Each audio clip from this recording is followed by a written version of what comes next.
ያው መቼስ ያው ጥያቄ ስለሆነ እናስተናግደው እንጂ እንጸልይ ወይ ተብሎ አይጠየቅም። ክርስቲያን ስራው መጸለይ ነው። ለነገራችን ላይ ለታመመ ብቻ አይደለም፣ ለጤነኛም እንጸልያለን። እርስ በርስ አንዳችን ለአንዳችን እንጸልያለን። እንኳን ታሞብን ወንድማችን ቀርቶ ማለት ሲታመም ምን አማራጭ አለ? አሁን እየተባለ ያለው ነገር መሰላችሁ እንኳን ታሞብን የታመመ ያውቀዋል። የታመመ ሰው ኧረ ጸልዩልኝ ብሎ ነው ያን ጊዜ አንጸልይም አይባልም። እየተባለ ያለው ያን ጊዜ የፈውስ ወይም የመፈወስ ጸጋ ያላቸው ግለሰቦች ነበሩ። ግለሰቦች እንደ ጸጋ እንደ ማስተማር የተሰጣቸው እነዛ ወንድሞች በሆነ ሰዓት ላይ አገልግለዋል። ሐዋርያው ጳውሎስ ያን ሲያረጋ አይተናል። ሌሎችም ጴጥሮስም ወዘተ ሲያደርጉ አይተናል። እንደሱ እንደዛኛው ዘመን ዛሬ አሁን በእጁ ላይ ፈውስ ይዞ የሚዞር ሰው የለም።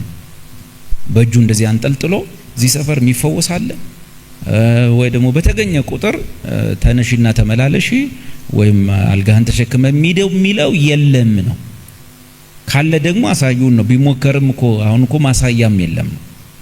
እንደገና ያን ጊዜ አስቡ፣ በየሁሉም ቦታ ሐዋርያት በሄዱበት ቦታ ሁሉ ይሄ ነገር ነበር። ዛሬ ድፍን ሐዋሳ ላይ ፈልጉና እንዳሳዩ አልጋህን ተሸክመ ሂድ የሚል ወይ ደግሞ አንቺ ሴት ተነሽ የሚል ወይም እንደ ጳውሎስ እንዲህ ተመልክቶ ተነሳና ሂድ ያለው ወይም እንደነ ጴጥሮስ አንካሳው እየዘለለ ያለበት አባጭ እንደሱ አይነት ግለሰብ በእጁ ላይ ፈውስ አንጠልጥሎ ወይም በኪሱ ፈውስ ይዞ በየቦታው መዞር የሚችል የለም። ዛሬ እግዚአብሔር አይፈውስም ወይ ነው ጥያቄ። ያው እግዚአብሔር ነው አሁንም ያለው። ሲጀመር እግዚአብሔር መፈወስ አይችልም ወይ ተብሎ አይጠየቅም። አይችልም የሚባል ነገር እግዚአብሔር ጋር የለም። እግዚአብሔር ይፈውሳል። ብዙዎቻችንን ጤናችንን ጠብቆልናል። የታመሙ ሰዎችንም ተጸልዮ ድነዋል ወዘተ። ግን በጋራ መግቦት ነው አሁን እግዚአብሔር የሚፈውሰው። በጋራ መግቦት በማህበሩ በቤተ ክርስቲያን እንደ ቤተ ክርስቲያን ለማህበር የቤተ ክርስቲያን ሽማግሌዎች አሉ ወይም በቃሉ አገልጋዮች አለን። ሄደን እንጎበኛለን።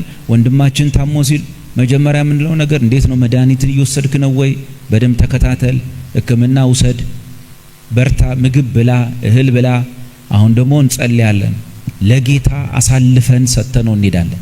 ዘይት መቀባት ሌላ ነገር አይደለም። ዘይት መቀባት ማለት አንድን ሰው ለሆነ ነገር መለየት ማለት ነው። በነገስታቱ ጊዜ ሰውየውን ለንግስና መለየት፣ ካህኑን ለክህነት መለየት። ይሄን ደግሞ ሰውዬ ለጌታ እጅ፣ ለጌታ ምህረት፣ ለጌታ ርህራሄ ለይተን መሄድ ማለት ነው። ዘይቱ ግን አይፈውስም። እዛው ያዕቆብ ላይ እንደተጻፈ አሁን መጥፎ የተጸለየበት ዘይት የሚል ይዘን ስለምንሄድ የተጸለየበት ዘይት የሚባል ነገር ያን ጊዜ የተጸለየበት ዘይት አይደለም የሚሄዱት። በቃ እዛ ቤት ውስጥ ያለን የተጸለየበት ዘይት ማለት ምን እንደሆነ ታውቃላችሁ? በዚህ ዘመን ሐሳቡ ውስጡ ፈውስ አለ፣ ዘይት ውስጥ ኃይል አለ። ጠርሙስ ውስጥ ማለት እኛ ዋና መቅደሶቹ የመንፈስ ቅዱስ ማደሪያዎቹ እያለን ጠርሙሱ ከኛ ይልቅ ይፈውሳል። እዚህ ጠርሙስ ውስጥ የእግዚአብሔር ፈውስ አለ። እንደውም አንዲት እህት ትክክለኛ ነገር ምነግራችሁ፣ ሰውየው ዘይት ይዞ እንትን እያለ ኳየር ነች፣ በረጅም ቀሚሷ ስትነካ ከእጁ ወደቀና አሰበረ። ሙሉ ኳየሩን የጮህባት ሙሉ ጉባኤ ነው ያለው ማለት ወድቆ ስለተሰበረ ማለት። ከልጅቷ ይልቅ ዘይቱን እነሱ ይሄ ዕቃውን ትልቅ ክብር ሰጥተውታል። ስለዚህ መጽሐፉ የሚለው የቤተ ክርስቲያን ሽማግሌዎቹም ቢሆን ዘይት ቀብተው ይጸልዩለት ወይም ለእግዚአብሔር ፈውስ ምህረት ይለዩት ሲል ቀጥሎ ግን የሚለው ነገር ዘይቱ ይፈውሰዋል የሚል አይደለም። ስለዚህ ሳይቀቡም መጸለይ ይችላሉ ማለት ነው። ዘይቱ ይፈውሰዋል አይልም። ቀጥሎ ምን ይላል? የእምነትም ጸሎት በሽተኛውን ያድነው። የእምነትም ጸሎት ይሄ የሚደረገው ቸርች ሽማግሌዎች እጃቸው ላይ እንደ ጳውሎስ እንደ ጴጥሮስ ፈውስ የሚባል ነገር ወንጌልን ለማጽናት የተሰጠ ነገር ይዘው ይዞራሉ አይደለም። በጋራ መግቦት ለቤተ ክርስቲያን በሚያደርገው የጋርዮሽ መግቦት ለሁላችንም በሚያደርገው ቸርነት ምህረት እንጸልያለን።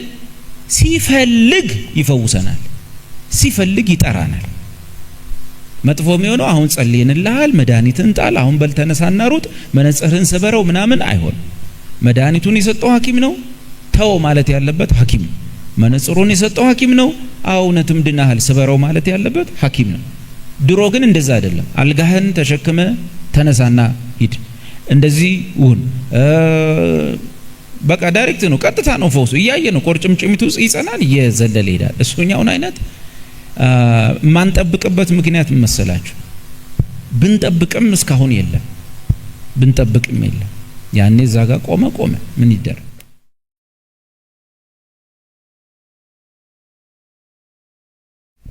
በጭራሽ አይጋጭም። እዚህም ጋር ያለው ፍርድ የዘላለም ሞት ፍርድ አይደለም። በነገራችን ላይ ቆሮንቶስ ምዕራፍ 11 ላይ ጻፈው ፍርድ የዘላለም ሞት ፍርድ አይደለም። እንደውም በሌሎች ትርጉሞች ብታነቡት ወደፊት ከማያምነው ዓለም ጋር ስለማይፈረድብን አሁን በጌታ እንገሰጻለን ነው የሚሉት ንባቦቹ በሙሉ። ወደፊት ከማያምነው ዓለም ጋር ስለማይፈረድብን ምንድነው የሆነው? መጀመሪያ የጌታ እራት ራሱ ለዳኑ ሰዎች ለክርስቲያኖች ነው የጌታ እራት የተዘጋጀው። ግን ሰዎቹ ይሄው ስርዓታቸው ጥሩ አልነበረም። ባጭሩ ለጌታ እራት አክብሮት ሊሰጡ አልቻሉም።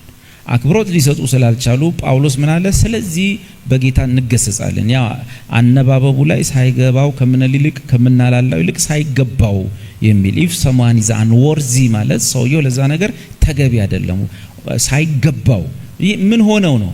ምዕራፍ 1 ላይ ጥሩ ሰዎች አይደሉም፣ ክርስቲያኖች ናቸው። በነገራችን ላይ አንደኛ ቆሮንቶስ ምዕራፍ 1 ከቁጥር 1 ጀምሮ በቆሮንቶስ ላለች የእግዚአብሔር ቤተክርስቲያን ብሎ ነው የሚጀምር። የእግዚአብሔር ቤተክርስቲያን በክርስቶስ ኢየሱስ ለተቀደሱት ብሏል። ግን ከዛው ከምዕራፍ 1 ጀምሮ ስንጀምር ጥሩ አስተማሪ ስለሌላቸው ኤቲካሊ ብዙ ችግር አለባቸው።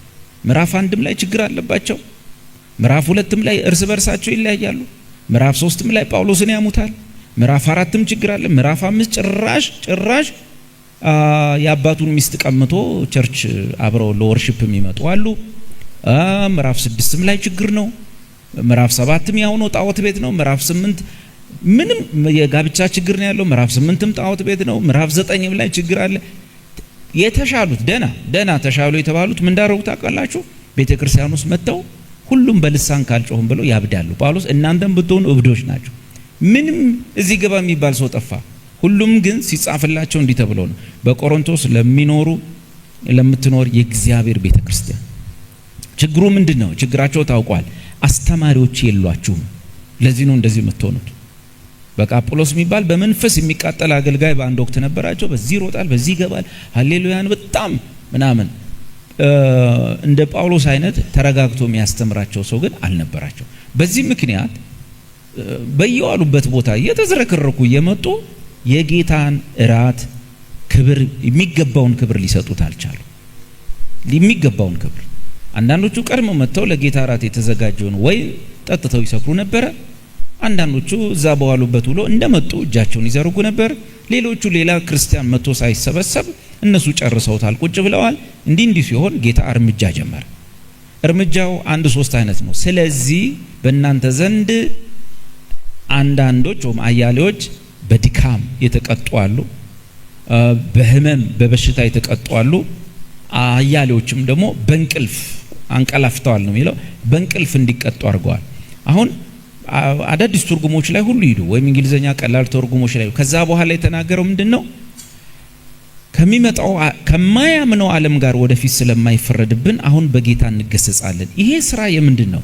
ቅዱሳኖች ነገር ሳይገባቸው፣ ክርስትናው ሳይገባቸው፣ የጌታ እራት ሚስጥሩ ክብሩ ሳይገባቸው ሳይገቡ ለዛ ተገቢ ሳይሆኑ ቀርተው ሲቆርሱ በጌታ የሚወሰድባቸው ተግሳጽና ቁጣ ይለያያሉ። ተግሳጽ ላማኝ ብቻ ነው። ቁጣ ግን የወደፊት ቀጠሮ ነው። ተግሳጽ ክርስቲያን ኤቲካሊ እንደሚገባው አልሄድ ሲል በጌታ የሚሰጡ። በነገራችን ላይ አሁን ውጭ ያሉትን ሰዎች ጌታ አይገስጻቸው። እነዚህ የሚጨፍሩትን፣ የሚቀሙትን፣ የሚያጨሱትን ጌታ አይገስጽም። ተግሳጽ ለቤተሰብ ነው፣ ለልጅ ብቻ ነው፣ ለዳነ ብቻ ነው። እነዛስ ቁጣ ነው የሚጠብቃቸው። ቁጣ በራሳቸው ላይ ያከማቻሉ። ተግሳጽ ክርስቲያን ኤቲካሊ በደንብ አልሄድ ሲል እግዚአብሔር እሱን ለማስተካከል ጌታ ኢየሱስ የሚወስድበት አብዮታዊ እርምጃ ነው። ያኛው ግን ቁጣ የሚባለው ኢየሱስን ባለማመናቸው የሚመጣባቸው። ስለዚህ ይሄ እዚህ ጋር የተቀጡት ሰዎች እስከ እንቅልፍ ድረስ ተቀጥተዋል። በእንቅልፍ የተቀጡ ወንድሞች አሉ። እነዚህ ወንድሞች በእንቅልፍ ሲቀጡ እየዘመርን ነው የምንቀብራቸው። ሄደ ወደ አባቱ የሚለው። ይሄ የሚሆንበት ምክንያት ደግሞ መጨረሻ ላይ ስለማይፈልም አንደኛ ቆሮንቶስ 5 ላይ ታችኋል። የእንጀራ እናቱን አግብቶ ቸርች የመጣው ሰው ምንድነው የሚለው? በጌታ ቀን መንፈሱ ትድን ዘንድ አሁን ግን በስጋው መቀጣት አለበታል። ስለዚህ የስጋ ተግሳጽ በስጋ ላይ የሚወሰድ በድካም በህመም በእንቅልፍ ብዙ ክርስቲያኖች ተቀጥተዋልም አሁንም ይቀጣሉ። ኖርማል ያለን ተግሳጽ ነው የሚባለው እና ከዘላለም ህይወት ጋር አይገናኝም ልልን ባጭሩ የዘላለም ህይወትን ወይም የክርስቶስን መስዋዕትነት ለዘላለም ህይወት ማለት የክርስቶስን መስዋዕትነት የሚተካ ጎርሎት ወይም አንሶት ወይም መለወጥ አስፈልጎት የሚተካ የጌታ እራትም የለም ጥምቀትም የለም። ያንን ቀራንዮ ላይ የቀረበውን ነገር መተካት የሚችል ወይም ጎርሎ ማሟላት የሚችል ምንም አይነት ለቤተ ክርስቲያን የሰጣ ስርዓት የለም። የጌታ እራትም ቢሆን የውሃ ጥምቀትም ቢሆን ሌላውም ነገር ቢሆን ምን ሰጠው ስጦታ ይሁን ማናቸውም ነገር መስቀል ላይ ተፈጸመ የተባለውን የተፈጸመውን ነገር ላይ ጎርሎትም አይሞላም ወይ ደግሞ አያግዘው።